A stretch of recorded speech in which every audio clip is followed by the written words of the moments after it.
Welcome to take on. आज हम कर रहे हैं आरजे एडवांस 2022 का क्वेश्चन है इलेक्ट्रोमैग्नेटिक इंडक्शन का। क्वेश्चन बड़ा ही इजी था सा। आप देखेंगे आपकी स्क्रीन के ऊपर ये रहा क्वेश्चन क्या है। पढ़ने से पहले मैं बच्चों से कहता हूँ, all the students those were saying it, try it by yourself. एक बार खुद से ट्राई करो, उसके बाद क्वेश्चन को देखना, सॉल्यूशन को। ठीक है, मैं होप करता हूँ आपने पॉज करके ट्राई किया होगा। तो चलो क्वेश्चन क्या है ये देखो। Consider an LC circuit with inductance L equal to 0.1 henry and capacitance C equal to 10⁻³ farad kept on a plane. The area of the circuit is 1 meter square. It is placed in a constant magnetic field of strength B naught, which is perpendicular to the plane of the circuit. At time t equal to 0, the magnetic field strength starts increasing linearly as B equal to B naught plus beta t, with beta equal to 0.04 Tesla per second. The maximum magnitude of the current in the circuit is in milliampere पूछा गया है। तो देखो question में क्या दिया हुआ है, लेट्स ट्राई टू अंडरस्टैंड। देखो क्या है बेटा, एक बात तो समझ में आती है कि देखो क्या है, एक सर्किट है, क्लोज सर्किट है, और उसमें मैग्नेटिक फील्ड को ना चेंज कराया जा रहा है। कैसे देखो तो, place in a constant magnetic strength B naught which is perpendicular to the plane of the circuit. तो अगर magnetic field perpendicular to the plane of the circuit, ये रहा मैग्नेटिक फील्ड, अगर क्रॉस ही मान लो, तो क्रॉस मैग्नेटिक फील्ड अगर इस लूप में चेंज कराए तो क्या होगा, मैग्नेटिक फ्लक्स जब लूप में चेंज होता है तो क्या होता है, मैग्नेटिक फ्लक्स चेंज होने के कारण इस लूप में करंट प्रोड्यूस होने लगेगा। मतलब एक बैटरी बनती है। ठीक है ना, बैटरी बनती है, उस बैटरी को हम लोग देखते हैं तो कौन सा इक्वेशन पता चलता है, उससे कैसे पता चलता है, the potential difference of the battery is given by the Faraday's law of electromagnetic induction. तो वो ई एक बैटरी की तरह बिहेव करता है, एक करंट प्रोड्यूस होता है। तो ध्यान से देखो, तो अगर इस तरीके से देखें तो क्या है, अंदर की तरफ मैग्नेटिक फील्ड बढ़ रही है, तो अंदर की तरफ अगर फ्लक्स बढ़ रहा है, तो फ्लक्स बढ़ रहा है तो उसको घटाना चाहेगा, तो कैसा फ्लो कराएगा, हाँ यही तो है ऑर्डर। तो ऐसा करंट फ्लो कराएगा ताकि ये बढ़ता हुआ फ्लक्स कम हो। तो ऐसा करंट फ्लो कराएगा तो एक बैटरी क्रिएट होगी ई। अब ये ई बैटरी क्रिएट होगी, ई बैटरी। अब ये क्या है, कैपेसिटर लगा हुआ है यहाँ पे, एक इंडक्टर लगा हुआ है, और ये इंड्यूस्ड ईएमएफ है, ये पहले नहीं था। इसको क्या बोलते हैं, इंड्यूस्ड ईएमएफ है। मतलब ये मैग्नेटिक फील्ड की चेंज होने के कारण, टेक्निकली मैग्नेटिक फ्लक्स के चेंज होने के कारण प्रोड्यूस हुई है। तो हमें पता है फैराडेज लॉ के हिसाब से क्या होता है इंड्यूस्ड ईएमएफ बेटा, d phi by d t. तो क्या लिखते हैं उसको, d by d t of magnetic flux के क्या जगह क्या लिख सकता हूँ, बी ए। ठीक है ना, तो ए बाहर हो जाएगा, अंदर कितना, एरिया तो कांस्टेंट है लूप का, डीबी बाई डी टी। तो क्या दिखता है बेटा, A d by d t of B. Magnetic field कितनी है, मैग्नेटिक फील्ड का फंक्शन क्या है देखो तो, B naught plus beta t. तो कांस्टेंट का डिफरेंशिएशन जीरो हो जाएगा, तो इसका डिफरेंशिएशन मुझे बीटा नजर आता हुआ नजर आ रहा है, तो ए बीटा। तो क्या हुआ देखो तो, बैटरी बनी ए बीटा, बैटरी बनी ए बीटा। अब आ जाओ, इसमें क्या पूछा है, बैटरी बनी ए बीटा, और ध्यान से देखो तो ईएमएफ कांस्टेंट है and it is not varying over the time. EMF constant है, a beta constant potential difference की एक बैटरी बनी। बहुत सुंदर। अच्छा बैटरी बनी तो करंट फ्लो हुआ। पूछा सवाल में क्या है, the maximum magnitude of the current in the circuit is. अब एक बात आपको पता होनी चाहिए कि एलसी सर्किट में maximum magnitude of the current in the circuit तब होता है जब इंडक्टर एक ओपन वायर, सॉरी इंडक्टर एक क्लोज्ड वायर की तरह बिहेव करता है, इंडक्टर शॉर्ट सर्किट की तरह बिहेव करता है। तो इंडक्टर जब शॉर्ट सर्किट की तरह बिहेव करता है तभी सर्किट में करंट मैक्सिमम होती है। तो अगर हमें करंट मैक्सिमम चाहिए इस सर्किट में,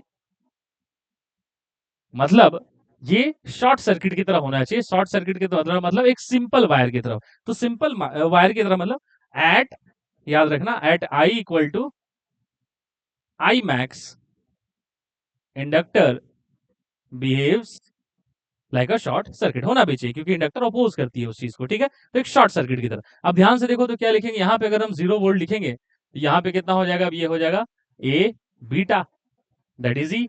अब ये शॉर्ट सर्किट है तो यहाँ भी कितना हो जाएगा, ई, यहाँ भी कितना हो जाएगा, ई।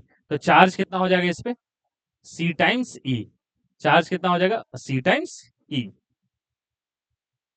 है ना, इसमें चार्ज हो जाएगा minus C times E. Current is maximum. अब यहां ध्यान से देखो तो चार्ज हो गया सी टाइम्स ई, तो बैटरी से कितनी चार्ज निकली बाहर, बैटरी से चार्ज निकली है सी टाइम्स ई, है ना, सी टाइम्स ई चार्ज निकली बैटरी से और यहाँ पे जमा हो गई। अब यहाँ पे ध्यान से देखो तो एनर्जी कंजर्वेशन करते हैं। कैसे, जो वर्क डन बाय बैटरी है यही किस में जा रहा है, energy in capacitor plus energy in inductor, है ना, energy in capacitor plus energy in inductor, बस, अब कुछ नहीं। देखो ध्यान से, एनर्जी इन कैपेसिटर क्या होता है, हाफ सी वी स्क्वायर, और एनर्जी ऑफ इंडक्टर क्या होगा, हाफ एल आई स्क्वायर, है ना। तो यही इक्वेशन को हम लोग अब सॉल्व करना है। देखो कैसे, तो क्या लिखेंगे, work done by battery is half C V square plus half L I square. अगर मुझे करंट मैक्सिमम चाहिए तो मैंने निकाला है वर्क डन बाय बैटरी। कैसे निकालते हैं work done by battery, charge flown into potential difference of the battery is equal to half C V square. अब यहाँ पे half L I max square. अब ध्यान से देखिए अगर हम लोग, तो देखो कितना है, potential difference across the battery कितनी है, ए बीटा। तो यहां लिखेंगे Q इंटू ए बीटा, है ना। अच्छा, अब यहां ध्यान से देखो तो C, C किसका है, इसका अगर हम लोग ध्यान से देखें तो किस में है, कैपेसिटेंस के अक्रॉस पोटेंशियल डिफरेंस भी कितना है, E तो है। एक काम करते हैं, इसको और सिंपल कर देते हैं, इसको कर देते हैं E बोल देते हैं ना, ज्यादा अच्छा रहेगा, सिंपलर। इसको VV ना बोलकर E बोल लेते हैं, E, ठीक, इसको ही बोल देते हैं E। और ये क्या लिख देते हैं, half C E square plus half L I max square.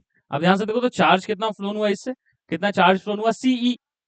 तो कितना हो जाएगा, सीई इंटू ई, कितना हो जाएगा, C E square is equal to half C E square plus half L I max square. तो कितना हो गया, हाफ हाफ, तो क्या हो जाएगा, half C E square is equal to half L I max square, half half cancel. तो क्या दिख रहा है मुझे, I can see that I max is nothing but E times root L by C. तो आई मैक्स देखो क्या है, ई की वैल्यू कितनी है, ई की वैल्यू आपको पता है, a beta root L by सी। ए कितना है 1 मीटर स्क्वायर, बीटा कितना है 0.0, देखो 0.04 टेस्ला पर सेकंड, रूट एल, एल की वैल्यू कितनी है, एल की वैल्यू है 0.1, और सी की वैल्यू कितनी है 10⁻³ है ना। तो ये मुझे लग रहा है सी बाई एल आएगा, है ना, ये वाली चीज। अगर आप ध्यान से देखें तो क्या लिखा मैंने, आई मैक्स, आई मैक्स लिखा तो क्या आएगा, हाँ, ई रूट सी बाई एल। तो सी ऊपर है, ऊपर आएगा सी, नीचे आएगा एल, सी बाई एल। तो सी कितना है, सी की वैल्यू है 10⁻³ और ये एल की वैल्यू है 0.1, मतलब 10⁻⁻1। तो 10⁻⁻1 हो जाएगा तो 10⁻⁻2 हो जाएगा ऊपर। जैसे ये अगर देखें ध्यान से तो क्या आएगा, 0.04 इंटू रूट अंडर 10⁻³ और 10⁻⁻1 तो ऊपर जाएगा 10⁻²। तो 10⁻² का रूट 10⁻1, तो कितना आया देखो, 0.04 इंटू 10⁻1। तो ये चीज क्या आया देखो, आई मैक्स आया 0.04 into 10⁻⁻1, that is 4 into 10⁻³ ampere, and that is nothing but 4 milli ampere. तो 4 आंसर है, क्योंकि मिली एम्पियर में पूछा गया था। तो ये रहा आंसर, तो इसमें आंसर है 4। एक बार मैं समअप कर देता हूँ, इसको देखेंगे आप ध्यान से। तो क्या था, एक क्लोज सर्किट था, close circuit magnetic field change करा, मैग्नेटिक फील्ड चेंज कराने से मैग्नेटिक फ्लक्स चेंज हुआ, मैग्नेटिक फ्लक्स चेंज होने से एक इंड्यूस्ड करंट प्रोड्यूस हुई to oppose the magnetic flux, induced current produce हुई तो एक इंड्यूस्ड ईएमएफ प्रोड्यूस हुआ, इंड्यूस्ड ईएमएफ निकाला मैंने, और मैंने बोला कि इस करंट, इस सर्किट में मुझे करंट मैक्सिमम चाहिए। करंट मैक्सिमम तब होता है जब इंडक्टर शॉर्ट सर्किट होती है। इंडक्टर अगर शॉर्ट सर्किट है, मतलब यहाँ पे 0, यहाँ पे ई, तो यहाँ भी ई, तो यहाँ भी ई, तो शॉर्ट सर्किट के लिए सर्किट को जब सॉल्व किया तो पता चला कि कैपेसिटर में चार्ज कितनी आ रही है, सीई, और हमें पता चले कैपेसिटर में चार्ज आया है किससे, है बैटरी से आया है, तो बैटरी से चार्ज कितना निकला होगा, सी। फिर मैंने क्या, एनर्जी कंजर्वेशन करके निकाला, work done by battery is equal to energy stored in capacitor plus energy stored in inductor, और उसमें हमने आई मैक्स निकाला। आई होप ये बात आपको समझ में आई होगी, ठीक है। मिलते हैं नेक्स्ट एपिसोड में, till then take care and bye.